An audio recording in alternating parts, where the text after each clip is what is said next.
Hi, my name is Malcolm Harrison, and I'm a grade 11 student at Oak Bay High School. Over the past 2 months, we have been reading and analyzing William Shakespeare's Macbeth with our teacher, Mr. Mackenzie. We also watched the movie and discussed the differences between the two. We learned many facts about Shakespeare and the overall theme of the play. William Shakespeare was an English poet, playwright, and actor from Stratford-upon-Avon. Growing up, Shakespeare had 7 siblings, 4 sisters, and 3 brothers. William married Anne Hathaway when he was 18 years old, and they had 3 children together. Shakespeare's vocabulary was approximately 29,000 words, which is amazing because the average university student's vocabulary is 14,000 words.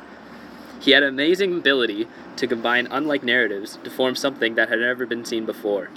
Shakespeare's work is difficult to understand because his vocabulary is greater than ours, his plays were meant to be seen and not read, Shakespeare's words have changed meaning over the past 500 years, and he was first a poet.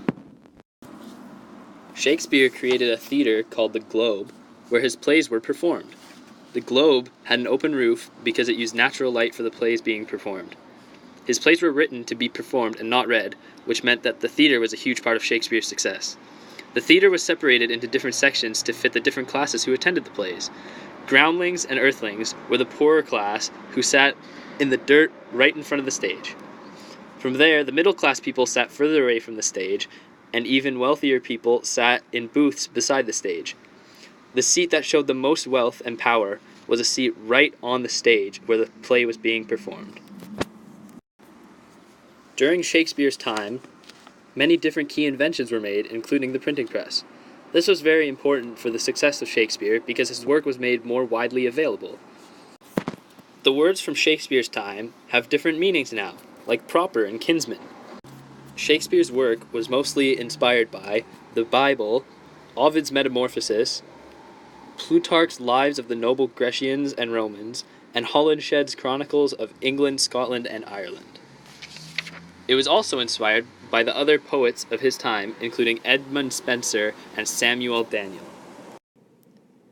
The passage I chose was "Look like the innocent flower, but be the serpent under it," from Act 1.5, lines 63 to 65. I chose this passage because it really represents the theme of ambition in William Shakespeare's play Macbeth. Before the passage, Macbeth had been visited by 3 witches who told him of his future and about how he will soon become King of Scotland. At the time, Macbeth is very confused about the situation because King Duncan is still alive and well. He writes a letter to his wife, Lady Macbeth, telling her his new rank of Thane of Cawdor. She is very excited about this, but also wants more. She wants the crown. She comes up with a plan to get Macbeth to kill King Duncan, so he can become the king.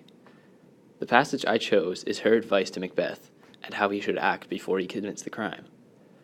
The quote, "Look like the innocent flower, but be the serpent under it," shows how Lady Macbeth is in control and has the ambition to come up with a plan to kill someone just to gain power.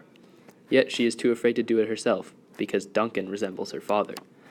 Macbeth did not want to murder Duncan and was not going to do it, but Lady Macbeth manipulated him to do it. This shows that she has more power over Macbeth at the time. After the murder, the main source of ambition completely changes. Macbeth becomes the new king of Scotland and becomes overcome by his power. He hires 2 men to kill his friend Banquo, who is told by the witches that his children will become kings. He makes massive decisions without even telling his wife. When she finds out about these horrible things he has done, she ends her own life. By the end of the play, Macbeth is killed and his power trip comes to an end. The theme of ambition is represented by the extreme measures people will go to gain power and get what they want. Thank you for watching, and I hope you enjoyed my presentation on William Shakespeare's Macbeth.